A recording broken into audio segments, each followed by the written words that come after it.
Ada dua contoh saya mau pakai. Satu, di GPIB ini ada kok tidak yang habis ibadah jabat tangan di pintu ada? Saya paling tidak suka dua cara jabat tangan. Satu, itu orang datang sorong ujung jari saja. Yang ini saja. Dia hanya sorong ini. Najis kah? Sorong sedikit saja. Tidak mau, tidak usah. Orang pegang tangan itu begini, begini, ini. Bukan. Kedua, yang paling saya tidak suka itu dia jabat tangan dengan saya tapi dia pemata di orang lain. Oh iya, ada saya. Orang jabat tangan itu begini, ya ini begini. Bukan. Saya itu tidak usah omong buah yang terlalu lah, buah yang tiap hari ini. Aku berkata kepadamu, kasihilah musuhmu, berbuatlah baik bagi yang membencimu, mintalah berkat bagi yang mengutuk, berdoa bagi yang mencacimu. Kalau pipi kirimu ditampar, berikan juga pipi kanan. Aku yang memilih kalian. Saudara-saudara, mari kita berdoa untuk pemberitaan firman Tuhan. Mari berdoa. Ya Tuhan, kami mohon kepadamu, kuatkanlah dan teguhkanlah iman kami. Supaya waktu di mana kami belajar firman Tuhan, biarlah ini menjadi waktu paling baik bagi kami. Tuhan, kami berdoa, Tuhan memberkati hamba-Mu yang akan menyampaikan firman. Tapi Tuhan juga memberkati semua orang yang memberi hidupnya untuk pemberitaan firman hari ini. Jauhkanlah penggoda, jauhkanlah pencobaan. Baik di dalam kami, baik di sekitar kami. Supaya di dalam damai-Mu kami belajar firman Tuhan. Terima kasih Tuhan, kami rindu pada firman-Mu. Berfirmanlah bagi kami Tuhan, di dalam nama Yesus firman yang hidup itu kami berdoa. Amin. Marilah berdiri untuk mendengarkan firman Tuhan yang dibacakan dari Alkitab. Matius 7 ayat ke-16 hingga ayat yang ke-20. Dari buahnya lah kamu akan mengenal mereka. Dapatkah orang memetik buah anggur dari semak duri atau buah ara dari rumput duri? Demikianlah setiap pohon yang baik menghasilkan buah yang baik, sedangkan pohon yang tidak baik menghasilkan buah yang tidak baik. Tidak mungkin pohon yang baik menghasilkan buah yang tidak baik, ataupun pohon yang tidak baik menghasilkan buah yang baik. Sebab setiap pohon yang tidak menghasilkan buah yang baik akan ditebang dan dibuang ke dalam api. Jadi, dari buahnya lah kamu akan mengenal mereka. Demikianlah firman Tuhan. Berbahagialah semua orang yang mendengar firman dan melakukannya. Terpujilah Tuhan Yesus. Haleluya. Mari silakan duduk semuanya.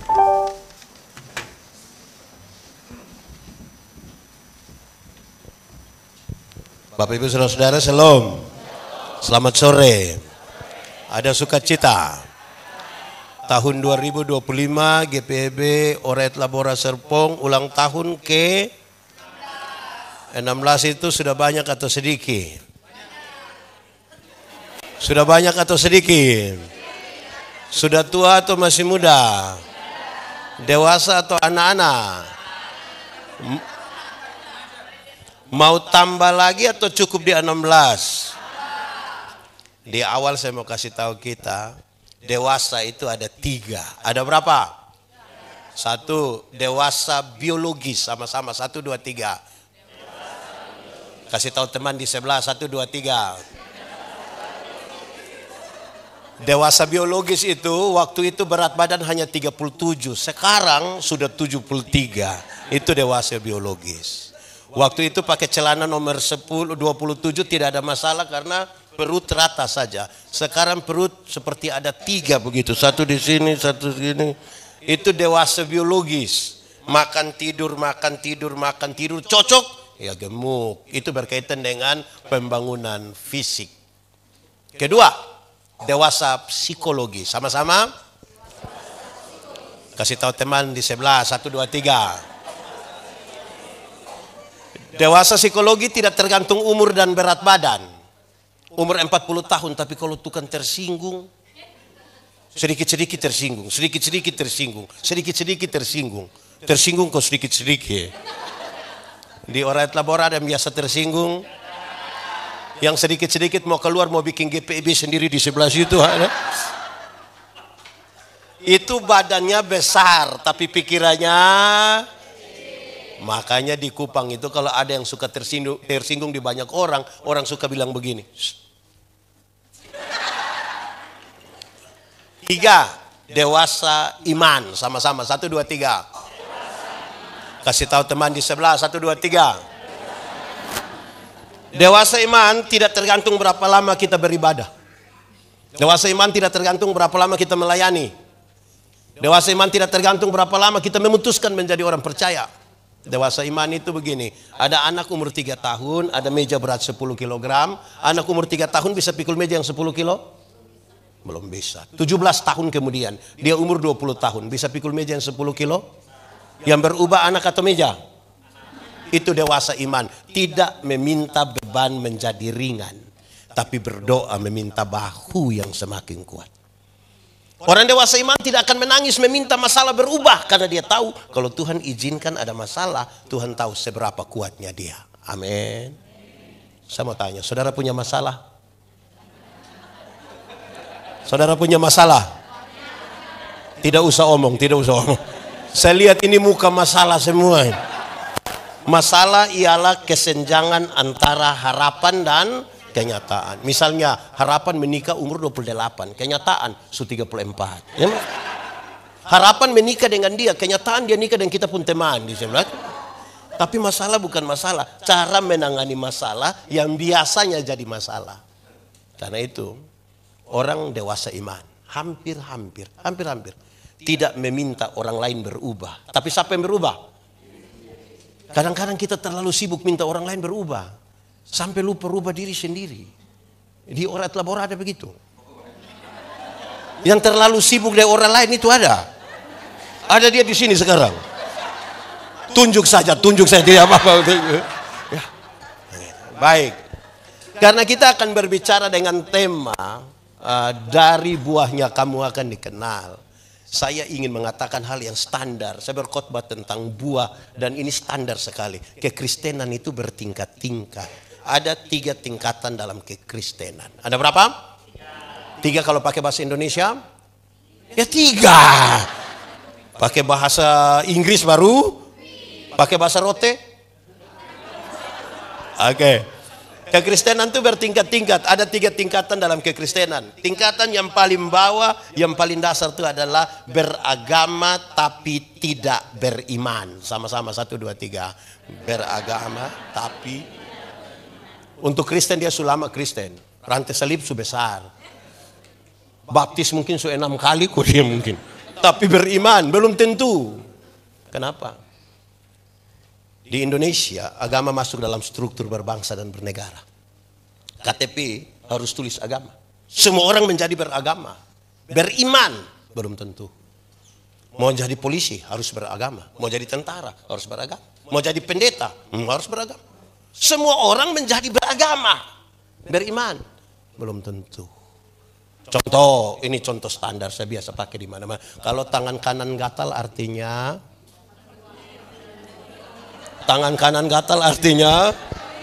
yakin kalau tangan kanan gatal artinya dapat uang. Kalau tangan kanan gatal artinya dapat uang, orang koreng pasti kaya raya. Karena bukan tangan kanan saja yang gatal, semua gatal habis itu. Alkitab kasih tahu satu-satunya cara untuk dapat berkat adalah kerja. Sama-sama 1, 2, 3. Kerja bukan bagatal, kerja. Amin. Saya bawa materi di banyak tempat di Indonesia. Habis tuh Ramian Pendeta Andi, boleh kita foto-foto dulu? Boleh. Pas mau foto dia bilang, jangan 3 orang, jangan 3 orang. Foto 3 orang nanti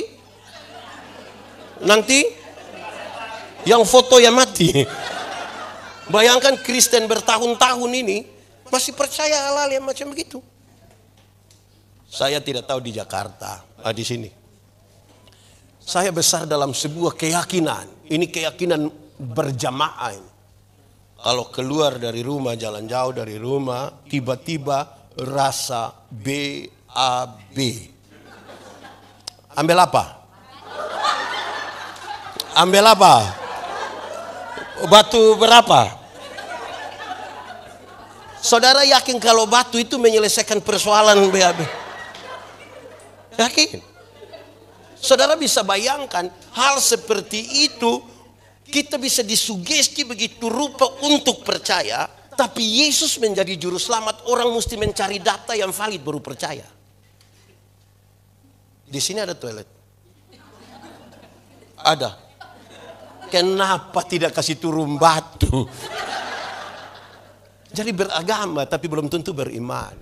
Saya protes beberapa sahabat.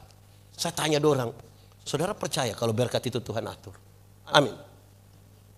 Atau tidak amin lagi? Saudara yakin kalau berkat Tuhan atur? Tapi ada orang di depan toko itu ada kucing yang begini. Supaya apa? Kristen, tapi belum tentu beriman. Amin. Kedua, bertobat tapi tidak berbuah. Sama-sama, 1, 2, 3. Kasih tahu teman di sebelah, 1, 2, 3. Untuk mabuk dia tidak mabuk lagi. Untuk judi tidak judi lagi. Tipu istri, pukul istri sudah tidak lagi. Tapi karena dia tidak berbuah, dia hanya bercerita tentang masa lalu. Orang yang bertobat tapi tidak berbuah, hidup hanya untuk masa lalu. Tidak ada masa depan itu. Karena dia hanya bicara waktu tahun 1970. Pindah satu tempat ulang waktu tahun 1970. Ke satu tempat ulang lagi waktu tahun 19. Satu waktu dia baru bangun, orang bilang lihat 1970 kan. Karena hanya untuk masa lalu. Tuhan menciptakan kita melihat ke depan dengan leher yang sedikit lentur. Sesekali lihat ke belakang. Jangan lupa sejarah juga. Titik berangkatnya dari mana. Tapi hidup bukan untuk begini terus. Amin. Masa lalu tidak bisa dirubah, tapi masa depan bisa dirancang di dalam nama Tuhan. Sama-sama, 1, 2, 3. Masa lalu tidak bisa dirubah, tapi masa depan bisa dirancang di dalam nama Tuhan. Kasih tau kawan di sebelah, kasih tau dia di sebelah. 1, 2, 3. Masa lalu tidak bisa dirubah, masa depan. Semua orang punya masa lalu. Bahkan ada orang punya kecenderungan menutup masa lalu yang buruk supaya orang jangan tahu. Tidak penting, kan tidak bisa dirubah. Bahkan bagi saya tidak ada hal yang perlu disesalkan untuk sebuah masa lalu. Kan kita berjalan menuju masa depan. Amin. Ketiga dalam kaitan dengan tema ini. Ini kelas yang paling tinggi dalam kekristenan, yaitu berbuah. Sama-sama, 1, 2, 3. Kasih tahu teman di sebelah, 1, 2, 3. Dalam hal inilah Bapakku dipermuliakan, yaitu jika kamu berbuah dan buahmu itu tetap, supaya apa yang kamu minta kepada Bapa dalam namaku diberikannya kepadamu. Tapi pertanyaannya jadi ringan. Saya tanya banyak orang di mana-mana, berbuah bagi Tuhan gampang atau susah? Berbuah bagi Tuhan gampang atau susah? Susah atau gampang? Atau susah-susah gampang? Kalau susah-susah gampang tidak ada buah, tidak ada jawaban. Saya bicara banyak hal tentang buah dan saya bilang berbuah bagi Tuhan itu gampang saja. Teorinya semua orang tahu. Ranting yang melekat pada pohonnya, buah keluar dengan sendirinya tanpa disuruh. Amin. Saudara pernah lihat pohon mangga? Pernah lihat pohon mangga berbuah? Pernah lihat orang timur ancam pohon mangga supaya berbuah?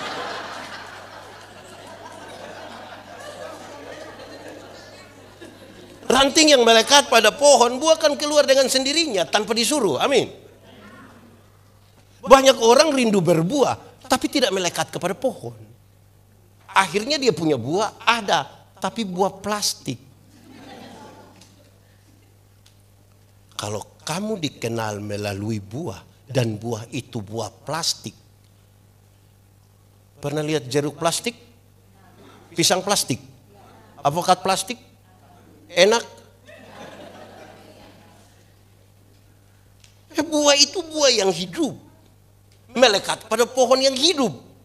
Anak sekolah minggu saja tahu. Anak sekolah minggu saja tahu. Yesus pokok dan sambil tepuk tangan. Yes.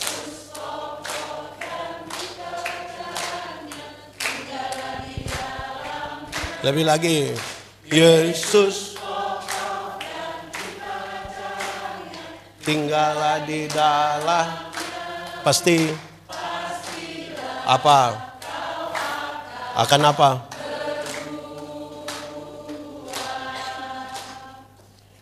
Sudah, tidak usah terlalu lah. Berarti kalimat kuncinya adalah melekat kepada pohon. Sama-sama, 1, 2, 3. Atau satu katanya adalah menyatu. Sama-sama, 1, 2, 3. Untuk menyatu dengan Tuhan ada syarat. Ada? Syaratnya adalah menjaga kekudusan. Sama-sama, 1, 2, 3. Kenapa menjaga kekudusan menjadi syarat? Tuhan yang kita sembah, yang kepadanya kita melekat, itu Tuhan yang kudus. Yang kudus tidak dapat bersatu dengan yang tidak kudus. Tanggalkanlah kasutmu, sebab tempat di mana engkau berdiri itu adalah kudus. Kalau kudus itu terang, tidak kudus itu gelap, maka yang terang tidak dapat bersatu dengan yang gelap. Kalau kita diterang, bisa lihat orang di gelap? Bisa? Orang di gelap bisa lihat kita di terang. Lalu kenapa kadang-kadang kita sudah terang kita kembali ke gelap? Orang di terang pulang kembali ke gelap itu kan dia suka begini. Apa itu? Di Kupang bilang Maloi, di Manado bilang Bahoba. Di Jakarta bilang apa? Apa? Oh, ada yang biasa begitu. Kalau sebegini sedikit lah dia bilang, Pak Pendeta, saya punya teman itu rajin sekali pelayanan, tapi dia tidak jaga kekudusan. Oh, itu kita sekedar aktivis pelayanan. Kita sibuk dengan jadwal-jadwal. Kita sibuk dengan menjawab semua jadwal. Tapi kita tidak menyatu dengan Tuhan, tidak ada buah. Pendeta Yandi berkhotbah setiap hari menyatu dengan Tuhan, belum tentu. Kalau tidak menjaga kekudusan. Pemain musik ini, penyanyi ini menyanyi bagus. Tiap hari menyanyi, menyatu dengan Tuhan. Belum tentu kalau tidak menjaga kekudusan. Saudara mungkin hadir pada semua ibadah. Bahkan mungkin saudara disebut maha hadir. Senin hadir, Selasa hadir, sampai Minggu hadir. Yang usia, apa di sini sebut apa ini? Lanjut usia dia hadir, pemuda hadir, sekolah minggu hadir. Remaja hadir, menyatu dengan Tuhan. Belum tentu kalau tidak menjaga kekudusan. Kita bisa ukur kita berbuat atau tidak, karena syaratnya jelas, menempel kepada pohon, melekat kepada pohon. Kisah ini menjadi serius dalam pembacaan ini. Kenapa? Pendengar mayoritas dari orang-orang yang ikut Yesus waktu itu, kan ini bagian dari khotbah di bukit yang kita baca. Mayoritas adalah orang-orang yang hampir-hampir kehilangan harap. Mereka orang-orang biasa. Mereka orang-orang yang hampir sudah terabaikan di tengah-tengah dunia. Teks utuh dari perikop itu bicara tentang ajaran sesat. Dia ingin menyampaikan kepada kita, jangan sampai kamu terkecoh dengan orang yang datang dalam rupa domba, yang mengiming-imingi sesuatu, tapi sesungguhnya tidak. Melekat dulu Tuhan. Ada hal yang serius di situ. Kenapa? Saya bicara dengan sangat serius di mana-mana. Kalau cari Tuhan jangan sekedar untuk sembuh. Palsu itu. Kenapa? Tuhan datang ke dunia bukan untuk bikin orang sakit jadi sembuh. Walaupun bisa dia buat. Ada orang tidak kenal Tuhan malah lebih sehat dari kita. Yang biasa minum sopi, cap tikus itu. Minum dari 3 hari lalu sampai tadi pagi istirahat sedikit minum ulang dia tidak tahu sakit. Kita yang mengaku kenal Tuhan itu dekat AC saja pulang pilek. Jadi kalau cari Tuhan hanya sekedar sembuh itu palsu. Cari Tuhan jangan sekedar untuk menjadi kaya. Tuhan datang ke dunia bukan untuk bikin orang miskin jadi kaya. Walaupun bisa dia buat. Ada banyak orang tidak kenal Tuhan malah lebih kaya dari kita toh. Itu koruptor itu kaya-kaya semua. Dorang punya rumah 2, 3, 4, 5 sampai tidak suka tinggal di dorang punya rumah dan pindah tinggal di penjara sana. Tapi kaya-kaya itu. Kita yang mengaku kenal Tuhan yang sedikit-sedikit pulsa habis. Mau beli sepatu gereja saja pakai tanya, bisa bayar berapa kali ya?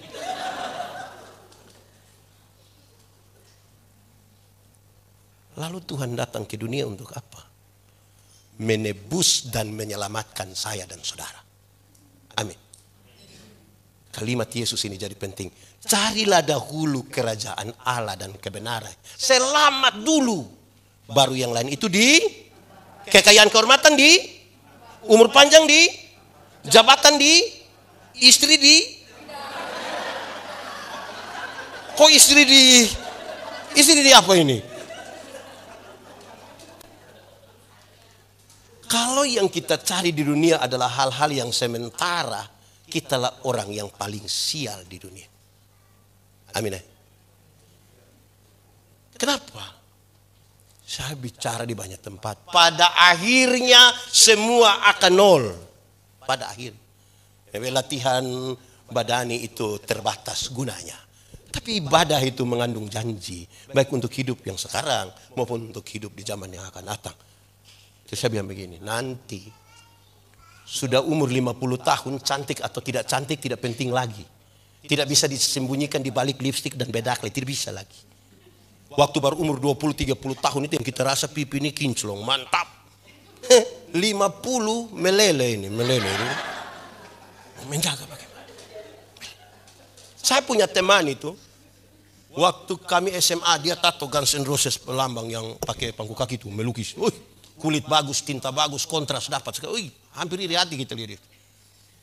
Umur 17. Waktu umur 43 tahun dia sakit. Saya pergi lihat itu, saya juga sedih itu.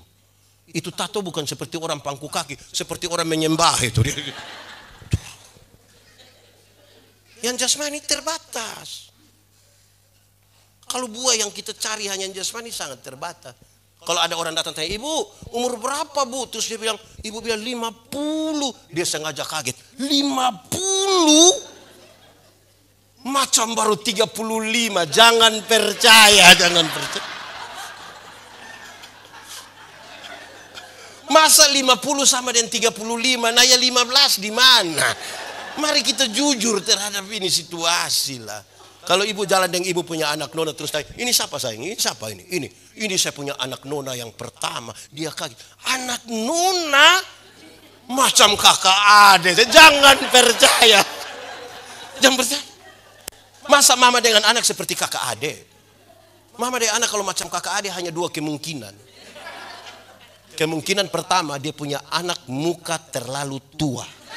Jadi dan dia punya mama tuh kok tipis sekali ya bedanya. Kemungkinan yang kedua dia punya mama itu menikah terlalu muda. Mungkin umur 5 tahun sudah nikah. Yang jasmani itu terbatas. Palsu itu. Umur 60 tahun. Ada jabatan, tidak ada jabatan sama saja. So pensiun. Rata-rata ASN, TNI, Polri, perusahaan kasih pensiun orang itu di sekitar umur 60. Waktu kita masih aktif itu kita datang, anak-anak bisa siap, laksanakan hormat, lanjutkan. Aktif. So pensiun ini baru kita jalan ketemu yang baru kerja 3 bulan dilihat kita pada bilang, tua. Asam urat aman. Itu macam mau ramas dia itu. Berubah. Lalu kita mau cari apa? Umur 70 tahun, rumah besar atau rumah kecil sama saja. Apalagi rumah tingkat. So pakai tongkat mau naik di lantai 2. Tidak jadi. Mau apa? Ini kita berefleksi semua ini. Di umur 80 tahun kalau Tuhan izinkan kita umur panjang. Bahkan kaya atau miskin pun sama saja. Tidak mungkin beli daging babi 2 kilo makan sendiri, tidak mungkin. Kolesterol, asam urat, jantung, diabetes, darah tinggi, gigi tidak ada. Orang lain masih kunyah. Kita tidak kunyah, kita seperti mall saja. Mall dia pun rasa saya. Saya hanya ingin mengingatkan kepada kita bahwa kita mau bersama-sama dengan Tuhan untuk dari buah dikenal kita. Ini untuk apa kita cari Tuhan ini? Anak sekolah minggu punya lagu sekali lagi kita nyanyikan. Cari apa?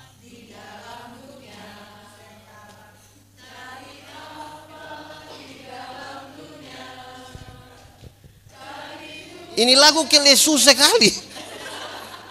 Ulang sambil tepuk tangan 3, 4. Cari apa cari dunia tentu lebih baik.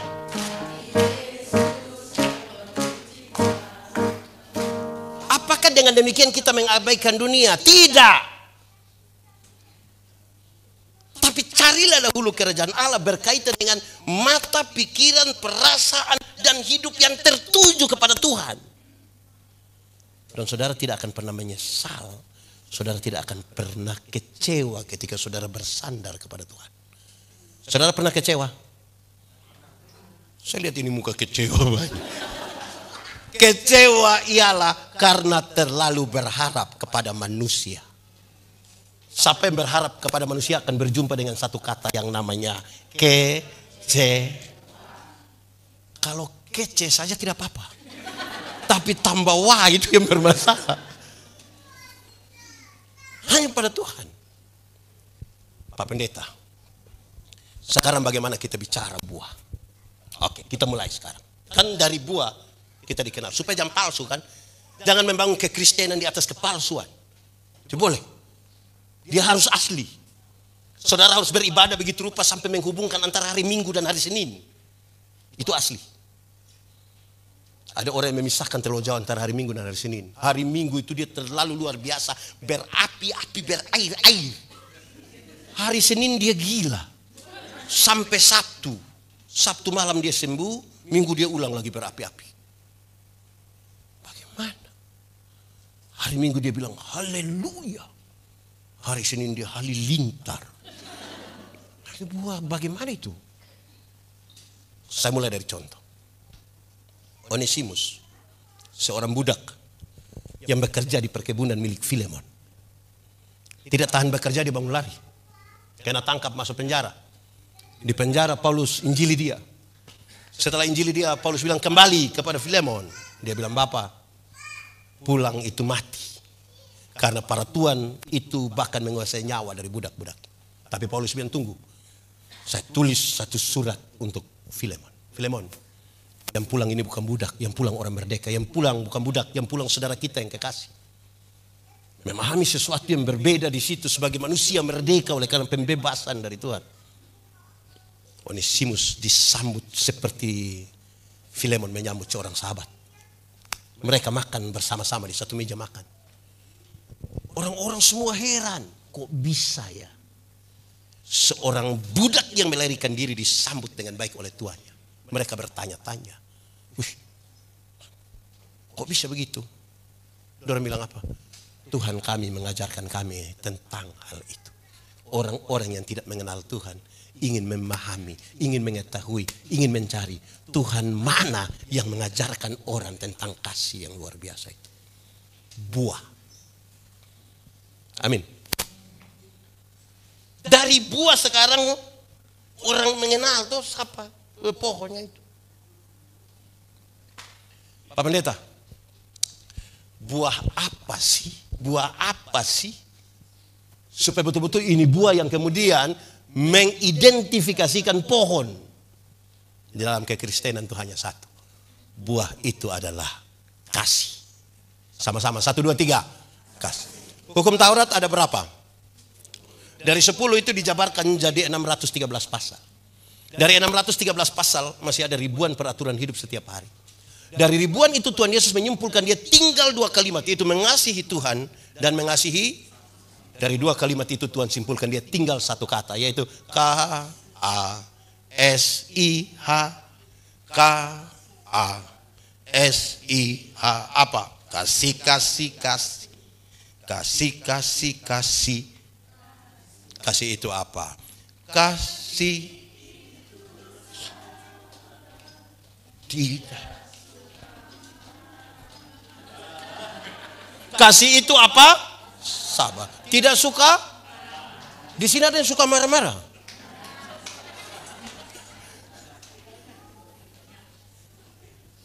Itu lagu anak sekolah minggu punya lagu yang kasih itu Itu kutipan dari pertama Korintus pasal 13.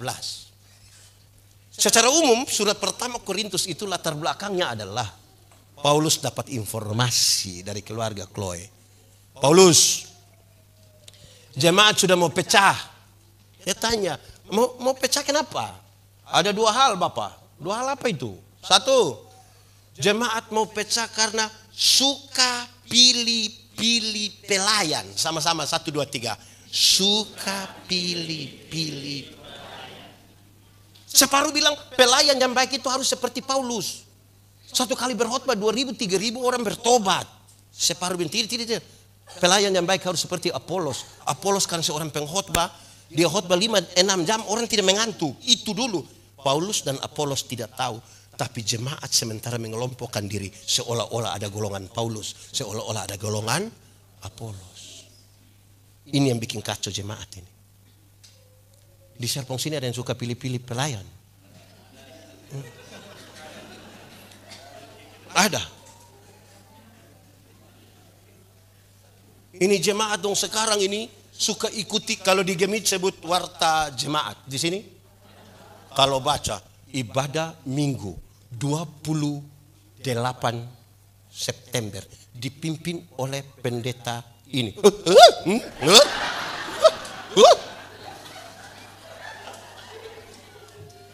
Ada di situ, di sini ada yang begitu. Ada. Dia ada di sini sekarang. Ada kok tidak? Jujur dia yang pakai baju warna apa? Kasih tahu saja gitu. Pilih-pilih pelayan. Kedua, jemaat hampir pecah karena mereka suka membanding-bandingkan karunia. Sama-sama 1, 2, 3. Paulus kasih tahu bahwa semua orang yang percaya pada Yesus Kristus diberi karunia Roh Kudus. Dia mendefinisikan karunia dibagi dalam dua kelompok. Satu, karunia motivasi. Dan yang kedua, karunia manifestasi. Karunia motivasi seperti berkhotbah, menyanyi, mengajar, mendampingi orang. Karunia manifestasi seperti bicara dalam bahasa roh, menerjemahkan bahasa roh, menyembuhkan orang. Kedua model karunia dipakai untuk membangun jemaat. Tapi mereka tidak sibuk membangun jemaat. Mereka sibuk membanding-bandingkan karunia. Wih, ibadah di sini nih, aduh, itu roh tidak ada. Di sana yang roh sampai keluar-keluar. Di Serpong ada yang begitu. Ada di sini. Ini. Jadi masalah itu, Paulus bilang, kamu seperti anak-anak. Kalau kamu seperti anak-anak, makanan kamu masih makanan ringan, tidak bisa diberi makan keras ini. Baru minum susu ini. Belum bisa dikasih makan keras. Terus Paulus bilang begini, aku akan memberitahukan kepadamu karunia yang paling utama di pasal 12, akhir pasal 12. Pasal 13 Paulus kasih tahu. Karunia yang paling utama itu adalah kasih. Ayat pertama, kedua, ketiga dari pasal 13 dia kasih tahu. Sekalipun engkau tahu semua bahasa manusia, bahkan bahasa malaikat pun engkau tahu semuanya, kalau kasih tidak ada padamu, engkau seperti gong. Hanya gong yang bunyi-bunyi. Ayat 2, sekalipun engkau pintar, bahkan engkau punya iman yang sempurna yang memindahkan gunung ke laut, tapi kalau kasih tidak ada padamu, engkau tidak ada gunanya. Yang ketiga, ayat 3 lebih menarik. Dia bilang, sekalipun engkau memberi semua yang ada pada dirimu, bahkan hidupmu, dirimu engkau kasih untuk dibakar sekalipun. Jadi martir toh. Tapi kalau kasih tidak ada, engkau tidak ada faedah sama sekali. Baru dia jelaskan ayat 4 sampai ayat 7. Ada 15 macam kasih. Kalau saya khotbah 15 ini, kita tidak pulang. Kita langsung lanjut dengan ibadah besok. Dia kasih tahu. Kasih itu sabar. Ini buahnya ini. Sama-sama 1, 2, 3. Kasih itu. Kasih tahu kawan di sebelah 1, 2, 3.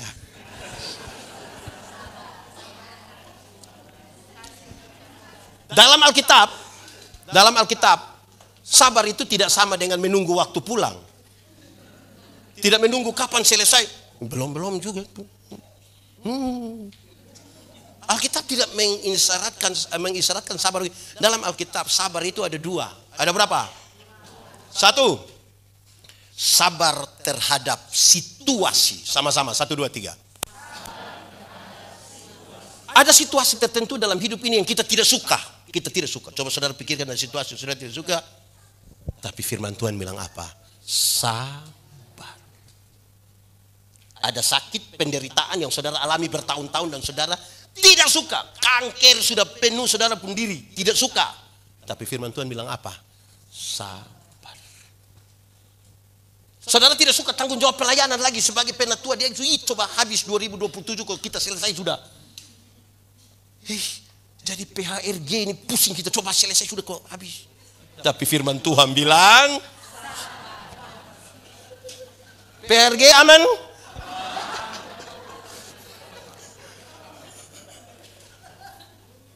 Ada pendeta yang khotbah lama sekali kita sudah malas dengar. Mau keluar sudah, tapi firman Tuhan bilang sabar. Sabar.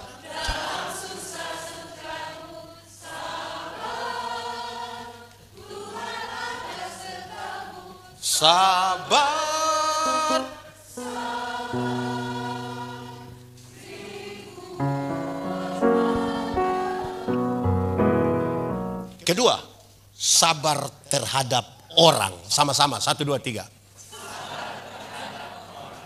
Ada orang-orang tertentu di sekitar kita punya hidup ini yang terlalu menjengkel. Tapi firman Tuhan bilang ada tetangga-tetangga dekat rumah itu yang terlalu tapi firman Tuhan bilang ada sesama majelis itu terlalu tapi firman Tuhan bilang ada juga kami pendeta ini terlalu tapi firman Tuhan bilang ada ini jemaat atau ini terlalu tapi firman Tuhan bilang ada suami ini terlalu tapi firman Tuhan bilang ada juga istri itu. Ada kok tidak? Siapa punya istri itu? Terlalu tapi firman Tuhan bilang ada orang yang sekarang duduk di kita samping kiri atau kanan itu terlalu tapi firman Tuhan bilang saudara lihat sekarang buah kesabaran itu kalau ada, buah kesabaran itu ada, pasti orang mengenal Tuhan. Kenapa ya orang Kristen sesabar ini ya? Gitu kan dia pemaksud. Wih, ternyata kamu luar biasa. Itu yang dimaksud. Ada karunia menyanyi dong di gereja. Ini pendeta tanya, ada paduan suara, vokal group? No. Tapi kalau bilang ketua majelis sinode harian GPIB dan gubernur Banten akan datang ke GPIB Ora et Labora. Waduh. Solo dia, duet dia, vokal grup dia, paduan suara dia. Tadi ini karunia makam puji. Dari buah ini kan orang kenal di orang toh. Betul kok tidak? Nanti pas dia maju, dia lagi. Ada begitu di Serpong. Ora et Labora ada. Laki-laki atau perempuan itu? Buah kan yang kelihatan itu yang orang nilai itu dari buahnya orang mengenal. Nah sekarang bicara tentang kasih. Tidak ada orang lain, tidak ada keyakinan lain, tidak ada yang belajar kasih sedetail kita. Kenapa?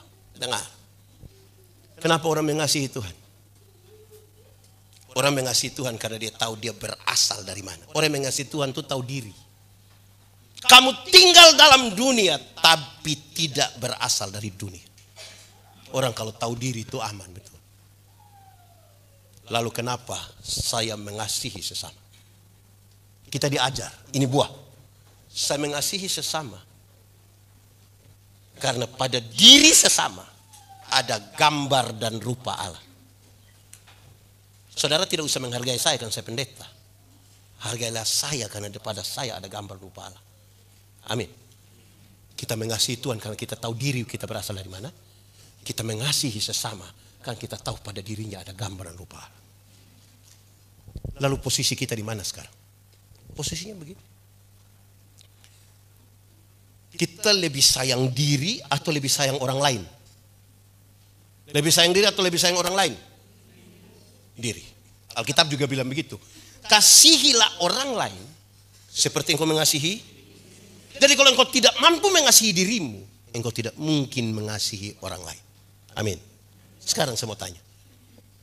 Kalau kita mengasihi diri, apakah kita mau kita terluka? Mau ada kepahitan dalam hati kita? Oke, kalau begitu saya mau tanya. Pendeta Yandi benci ibu pendeta. Yang rugi pendeta Yandi atau ibu pendeta? Kenapa pendeta Yandi rugi? Setiap kali lihat ibu pendeta punya muka, saya hati senang kok tidak? Setiap kali orang bicara ibu pendeta pun kebaikan, saya hati senang kok tidak? Setiap kali ibu pendeta bilang, Pak Pendeta Shalom, saya hati senang atau tidak?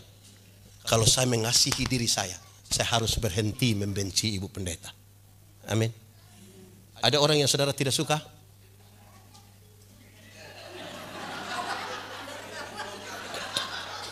Ada orang yang saudara tidak suka yang menjengkelkan itu? Ada yang saudara tidak suka? Wah, kalau saudara mengasihi dirimu, saudara harus berhenti membenci dia. Amin. Kenapa kebencian itu tidak bagus? Kenapa kekristenan bicara kasih itu poin berikutnya adalah pengampunan? Kenapa dia bicara itu? Kan dia mau kasih tahu yang begini. Kalau Anda tidak mengampuni, di dalam hidupmu itu penuh dengan amarah, kepahitan, rasa ingin balas dendam, energi negatif. Kalau itu ada di dalam hidupmu, Roh Kudus tidak mampu. Roh Kudus tidak bisa menyatu di hati yang penuh dengan kebencian.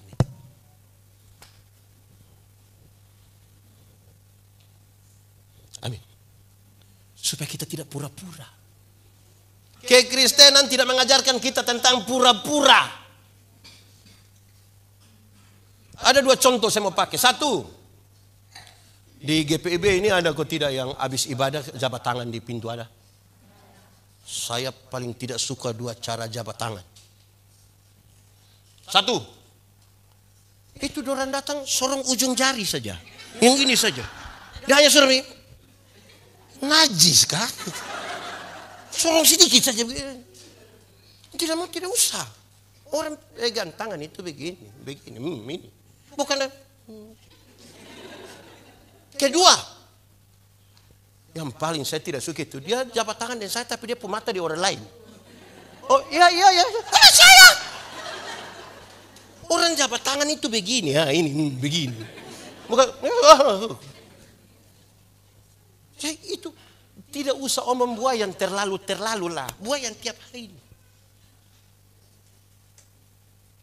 Amin kok. Contoh kedua, supaya jangan ada dusta di antara kita. Ingat bahwa tidak semua senyum tulus. Kalau tidak dari hati. Kita datang, kita bilang, Shalom. Shalom. Kita sudah lewat, baru saya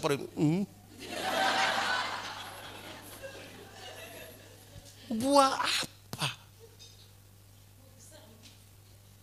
Saya berkhotbah di banyak bank di Indonesia. Saya ini ibu-ibu yang kerja di bank ini cantik-cantik semua. Mau lihat jauh, lihat dekat, tetap cantik. Dorang pakai pakaian bagus-bagus lagi. Kerja di ruang tertata rapi lagi, bersih lagi. Kita pi bank ini macam kita tidak mau pulang. Macam mau lihat terus dong muka begini. Kita baru naik tangga terakhir dengan santun sekali dong begini. Selamat siang. Ada yang bisa kami bantu? Terus saya tanya doang, ibu-ibu. Siapa di antara ibu-ibu yang bangun pagi lihat suami bangun terus dia bilang, selamat pagi. Ada yang bisa kami bantu? Hei, jangan ada dusta di antara kita. Itu baru buah. Kalau tidak buah itu palsu semua itu. Amin kok. Melekat dengan Tuhan itu menari. Karena kita di mana Tuhan ada di situ toh. Amin kok tidak. Suami istri itu kalau bertengkar. Di sini suami istri pernah bertengkar? Atau suami sini penuh sayang semua ini? Suami istri kalau bertengkar itu jangankan Tuhan. Jangankan Tuhan. Baru pendeta yang datang saja orang bisa damai. Ada ribut, ada bertengkar, ada berkelahi, suara tinggi lagi di situ. Tiba-tiba pendeta bilang, "Shalom." Langsung damai. "Shalom, shalom, aduh ibu pendeta, shalom, aduh, shalom. Ini sayang, mari ada, aduh." Itu baru pendeta. Palsu sekali ya itu perdamaian itu. Coba kalau pendeta shalom, sabar kita masih bertengkar ini.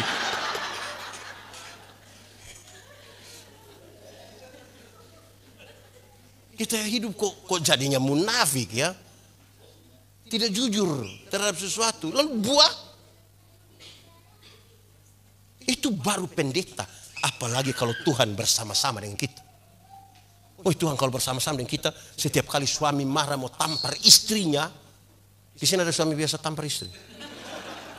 Ada kok tidak? Saya balik pertanyaan. Ibu-ibu yang biasa kena tampar dari suami coba angkat tangan. Jangan berani angkat tangan pulang kena tampar lagi. Suami terlalu marah mau tampar dia pu istri. Untung ada Tuhan. Kalau tidak kau mati. Ya, betapa pengaruhnya Tuhan dalam kita pu hidup toh. Amin kau tidak? Setiap kali istri terlalu marah mau maki suami. Di sini ada istri suka maki-maki itu. Setiap kali dia memaki dia, untung ada Tuhan. Bukan dia maki habis, ampun. Ini hanya di mulut, di hati tidak omong kok. Apa yang keluar dari mulutmu itu gambaran dari hati. Tidak ada kepalsuan. Kita di gereja ini. Ada teori bilang begini. Laki-laki melihat perempuan, tapi perempuan melihat perempuan. Kami laki-laki, bapak-bapak, suami-suami ini kalau duduk sama-sama, tiba-tiba seorang perempuan cantik masuk. Serempak kami punya kepala akan begini. Tapi kalau istri ada di sebelah dan lihat seperti itu beresiko tinggi, perempuan itu masuk kami pun kepala tetap saja. Hanya mata yang pindah. Itu kami. Atau saya lah. Bapak-bapak lain sini tidak tutup mata semua saja. Tidak. Tapi ibu-ibu, perempuan itu melihat perempuan. Ibu-ibu ini kalau duduk sama-sama. Laki-laki ganteng masuk. Itu orang biasa-biasa saja. Tidak histeris. Kalau mereka reaksinya ringan. Jangan coba-coba yang masuk itu ibu-ibu. Rok agak pendek, sepatu agak tinggi, tas agak besar. Itu lihat ibu-ibu punya siku dan bibir. Kasih tahu teman di sebelah dia pakai siku. Yang sebelah lihat dia pakai bibir. Kadang-kadang 3. 1, 2. Di Ora et Labora sini ada. Itu dia majelis.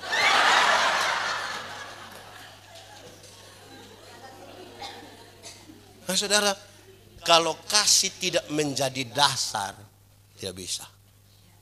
Dan itu buah dan harganya terlalu mahal itu. Itu buah terlalu mantap itu. Tidak bisa ukur. Nah, saya ingin akhiri khotbah ini. Kisah ini, saya bilang saya akhiri, tapi kisah panjang. Sabar. Dalam sabar itu ada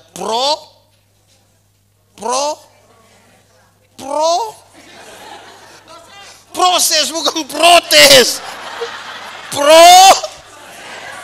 Proses. Dalam kesabaran itu ada Dulu itu sama dengan itu hari. Iya toh. Dulu ada satu binatang di dunia namanya ayam. Sekarang juga ada toh. Ayam dulu itu hanya dibedakan atas ayam jantan dan ayam betina. Tapi tiba-tiba muncul ayam potong. Akhirnya ayam yang tadinya hanya ayam sekarang menjadi ayam kampung. Karena sudah ada ayam potong. Akhirnya bikin kita manusia yang bingung. Apakah ini ayam kampung yang dipotong atau ayam potong yang di kampung? Tapi tidak usah masalah itu ayam. Kita bisa bedakan. Ada yang pelihara ayam kampung di rumah? Ada atau tidak? Ada atau tidak? Tidak ada. Saudara bikin apa sih?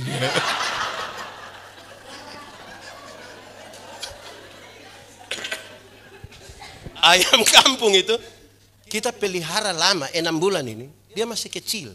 Tetap kecil. Belum terlalu besar. Tapi dia punya daging enak atau tidak? Kalau dijual mahal atau tidak? Kalau betina bertelur atau tidak? Ya karena ini ayam mengerti proses. Beda dengan ayam potong. Ayam potong kita baru pelihara 1 bulan saja mata besar begini. Itu kalau lihat pakai kaca pembesar, lihat langsung begini. Tapi ini ayam tidak mampu bertahan. Orang gas motor di samping kandang besok itu ayam mati. Pulang dari pasar ikat salah di motor dia kaki patah. Kan ayam tidak tahu berproses. Semua langsung mau jadi, semua mau jadi. Tidak bisa begitu. Sabar. Amin toh. 1, 2, 3. Buahnya di situ. Kesabaran. Proses. Sukses itu apa? Sukses itu orang tahu dia datang dari mana, mau pergi ke mana, dan dengan cara apa dia pergi ke situ. Itu sukses. Datang dari mana, pergi ke mana, dengan cara apa dia pergi ke situ. Dia bicara tentang 3 komponen, yaitu asal, proses, tujuan. Ada orang tujuan ada, proses bagus. Tidak ingat asal, itu orang tidak tahu diri. Itu orang ingat asal, dia berhasil. Proses tidak jalan, ini orang gila. Ya gila bagaimana pendeta? Iya. Tiba-tiba ada yang kasih saya uang 2 miliar. Pendeta, tolong ke Singapura dalam waktu 1 minggu habiskan ini 2 miliar. Saya langsung gila. Kok tidak ada proses apa-apa tiba-tiba terima uang begitu banyak? Ada yang tidak pernah kuliah tiba-tiba kasih tahu pendeta, syukuran wisuda ibu. Kuliah di mana? Tiba-tiba syukuran wisuda. Proses. Orang asal tahu diri, proses bagus, tidak punya tujuan, orang kehilangan arah. Karena hanya orang yang punya tujuan yang bisa menguasai diri. Kita ini jalan dari sini mau ke rumah saja. Saudara ada rumah? Kita mau ke rumah saja, turun di situ sudah ada pilihan, belok kiri atau kanan toh. Ada lagi simpang 4, ada lagi putar melingkar begini. Hanya orang yang menguasai diri, yang orang pakai, no. Ada papa,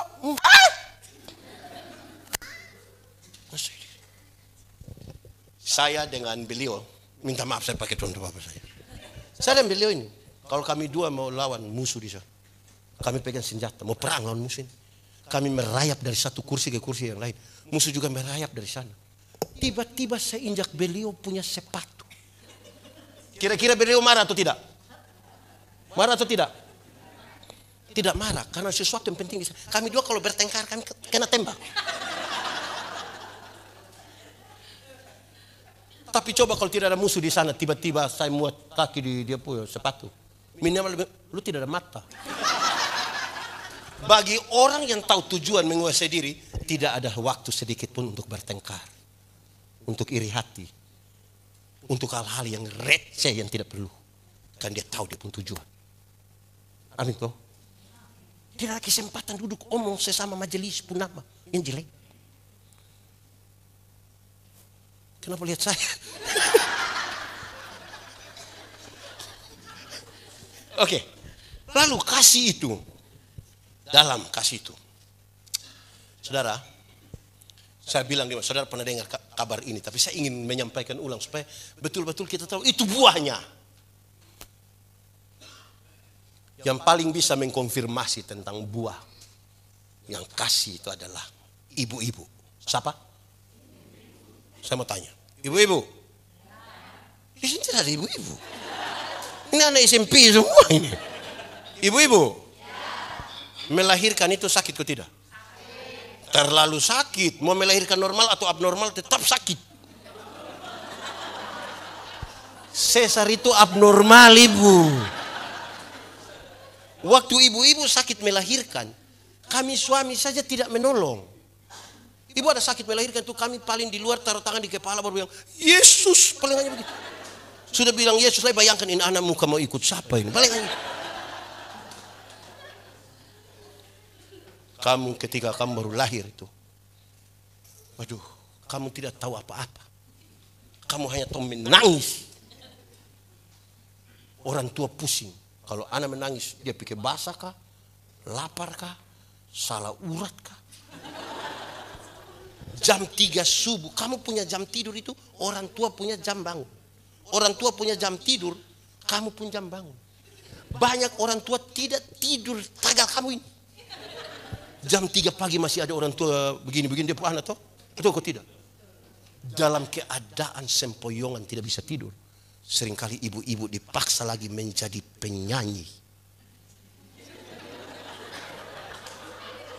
Makanya ibu-ibu punya lagu itu seringkali tidak bisa dipertanggungjawabkan.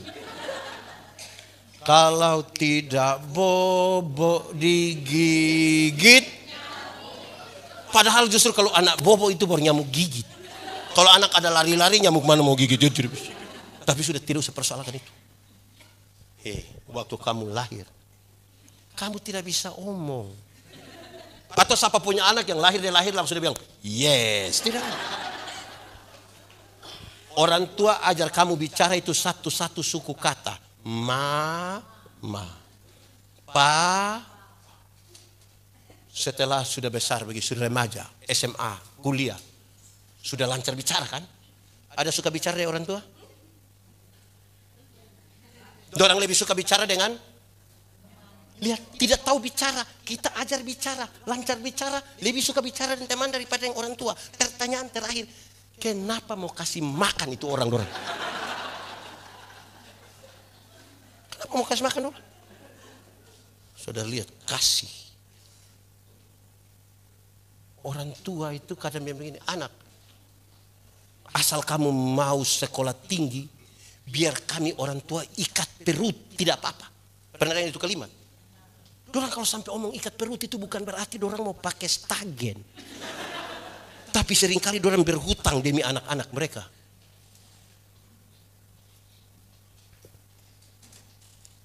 Kamu waktu lahir, waktu kamu pilek, orang tua tidak pernah pakai tisu.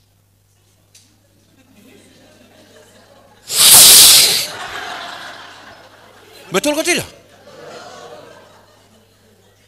Waktu kamu buang air besar, orang tua tidak pernah pakai sarung tangan.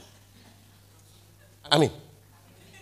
Tapi saudara lihat, hari ini ketika orang tua sudah di tempat tidur, sudah di kursi roda karena sakit, ada anak kandung yang urus.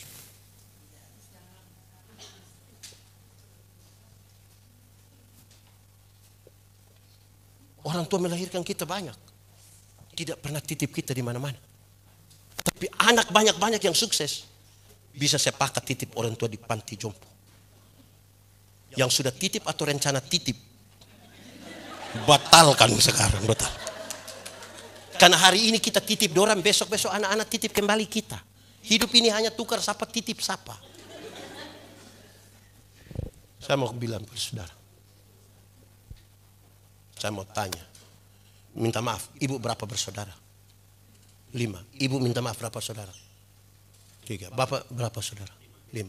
5 berapa tadi? 4, 5.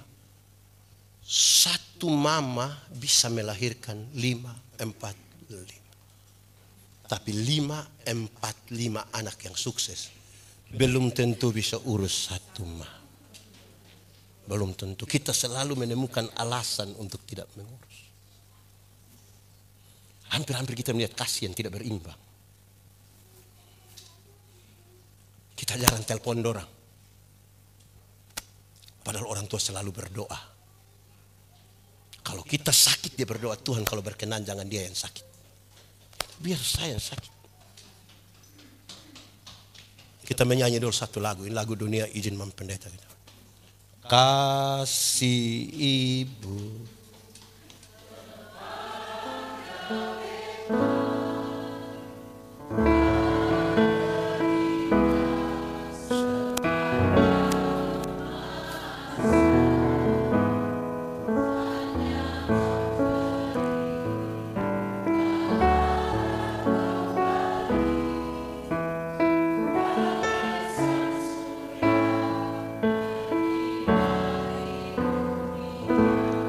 Coba kita ulang menyanyi lagu ini sambil bayangkan mertua punya muka. Kasih kepada siapa? Mau sampai kapan?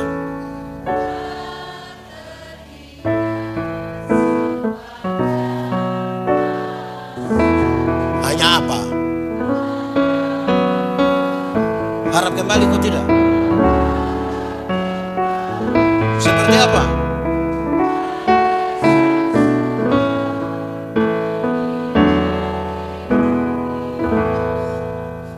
Kalau kita mau dramatisir dia sedikit lebih lagi, kita akan saya suruh kita menyanyi lagu ini terus anak-anak lihat dia punya mama di mana, papa yang bangun peluk dan ucapkan satu kalimat.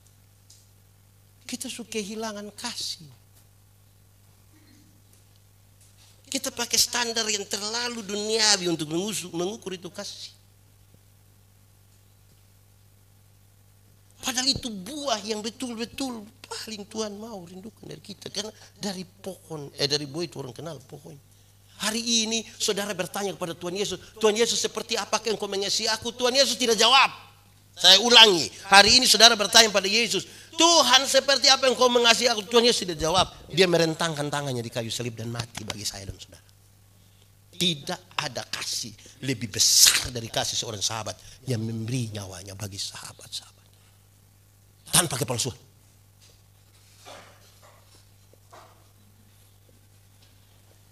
Tanpa kepalsuan. Maka saya bilang, paling bisa konfirmasi ini ibu-ibu, orang paling rasa. Pada saat anak-anak tidak menelpon mereka. Pada saat anak-anak bertengkar untuk sesuatu yang mereka tidak suka. Orang tua ini kan dia punya harapan sedikit-sedikit. Anak, kawin orang baik-baik ya. Kan orang tuanya mau begitu. Atau siapa pun orang tua bilang, anak tolong kawin orang gila satu. Menikah dengan orang baik-baik. Ingat, kakak adik jangan bertengkar ya. Ingat, rumah tua jangan kasih di petugas koperasi ya. Harapan ringan-ringan begitu saja.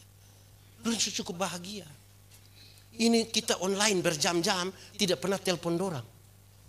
Tapi orang tua sakit atau meninggal dia telepon berulang-ulang. Jangan kubur dulu sebelum saya sampai. Wah, mau kasih takut siapa? Saya mau tanya. Kalau hari ini saudara berjumpa dengan orang tua untuk hari yang terakhir, besok langsung mati. Apa yang ingin saudara katakan? Apa yang saudara bilang berdoa?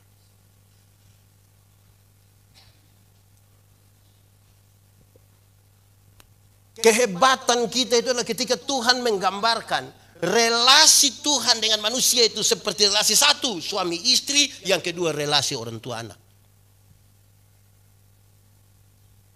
Mempelai laki-laki, mempelai perempuan. Dan pewaris anak. Jadi gambaran paling utama kita temukan sebenarnya di rumah. Kalau ada yang ribut-ribut di gereja bertengkar, itu kan di rumah tidak beres. Tidak selesai di rumah. Saudara, memang begitu sudah. Tidak usah sedih-sedih lah. Pulang telepon orang tua toh. Buah itu akan keluar menjadi nyata tuh ketika kita ada di tengah-tengah persoalan. Saya menggumuli satu persoalan dengan jemaat yang kemudian membuat saya mengambil kesimpulan begini. Memulai sesuatu dengan sulit. Memulai sesuatu dengan Tuhan sangat sulit untuk kita mengakhirinya bersama dengan Tuhan. Saya ulangi. Memulai sesuatu dengan Tuhan sangat sulit kita mengakhirinya bersama Tuhan. Waktu kita doa kita mau memulai dengan Tuhan. Ketika jalan kita makin bagus, ada beberapa orang memilih meninggalkan Tuhan. Waktu kita mulai dengan Tuhan dan jalan kita makin menurun. Beberapa orang tidak mau lagi bersama dengan Tuhan. Butuh sesuatu yang lebih di situ. Lalu bagaimana? Teorinya begini. Hafal ikut yang saya bilang. Kasih ialah. Omong 1, 2, 3. Kasih kebaikan. Tidak terpatahkan oleh apapun. Tidak akan berubah menjadi kebencian. Ulang. Kasih ialah kebaikan. Tidak terpatahkan oleh apapun. Tidak akan berubah menjadi kebencian. Rujukannya begini. Karena begitu besar kasih Allah akan dunia ini. Apakah Tuhan Allah mengasihi dunia? Apakah dunia mengasihi Tuhan Allah? Lalu apakah karena dunia tidak mengasihi Tuhan Allah berhenti mengasihi dunia? Apa kemudian Tuhan membenci dunia? Saudara lihat sekarang. Kasih tidak terpatahkan. Sama-sama 1, 2, 3. Supaya tidak ada orang yang bilang begini. Kak, saya hargai kak, tapi saya lihat kamu sifat asli begini. Maaf. Itu bukan kasih. Egois. Itu bukan buah yang baik. Pak Pendeta, tapi kita manusia. Saya akhiri khotbah ini. Saya minta tolong, Kak, bantu Om Pendeta. Mari ke depan. Bantu Om Pendeta depan. Hal yang saudara tahu saya ingin mengulang bagi kita. Supaya buah kita itu tetap. Anggap saja, ini hanya anggapan. Ini tangan Tuhan. Dan ini tangan orang berdosa. Nah, ini anggap saja. Sekarang, sebagai manusia berdosa, coba dia pegang Tuhan. Dia pegang tangan Tuhan. Kuat. Lebih kuat. Tambah kuat. Sekali lagi tambah kuat. Ini paling kuat. Sekarang kita tanya. Pegang sekuat ini bisa bertahan berapa lama? 1 detik bisa? Bisa. 1 menit bisa? Kayaknya nggak bisa. 1 jam bisa? Ya nggak bisa. 17 tahun bisa? Nggak bisa. Makin kuat dia pegang, makin cepat dia lepaskan. Lalu bagaimana dia tetap bisa bertahan supaya buahnya tetap? Dia harus membiarkan tangan Tuhan pegang dia. Sebagai manusia kadang-kadang lihat Yesus tidak berdaya, seolah-olah tangan kita ingin terlepas. Tapi tangan Tuhan tidak akan pernah melepaskan kita. Amin. Tuhan memberkati kita. Aku berkata kepadamu, kasihilah musuhmu, berbuatlah baik bagi yang membencimu, mintalah berkat bagi yang mengutuk, berdoa bagi yang mencacimu. Kalau pipi kirimu ditampar, berikan juga pipi kanan.